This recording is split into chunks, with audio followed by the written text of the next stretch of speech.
ఈరోజు AgriGold భూములేంటి? Already attachment లో ఉన్న భూముల్ని ఎవరన్నా కొంటారా? అటాచ్మెంట్ లో ఉన్న భూములు అది కూడా 2,300 గజాల భూమి. ఆ 2,300 గజాల భూమిని ఈనాడు పేపర్లో పబ్లిష్ చేసిన తర్వాత మా బాబాయ్ గారు, నా కుమారుడు ఏ విధంగా అయితే మనం కొనుగోలు చేస్తామో అట్లానే కొనుగోలు చేసి రిజిస్ట్రేషన్ చేసుకున్న తర్వాత అది మళ్ళా వేరే వాళ్ళకి అమ్మటం జరిగింది.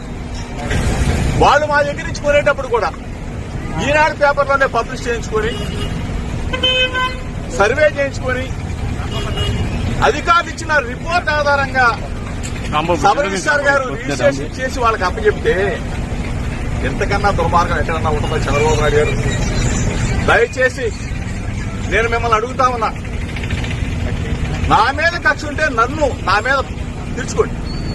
అంటే అభం శుభం తెలియని నా కుమారుడి మీద అమెరికాలో చదివి వచ్చాడు, ఎంఏ చేశాడు, డిలాయిట్ లో జాబ్ చేస్తున్నా నా కుమారుడి మీద మీరు తీర్చుకునే కార్యక్రమం చేయటం న్యాయమేనా? మీకు ధర్మమేనా అని అడుగుతా ఉన్నా.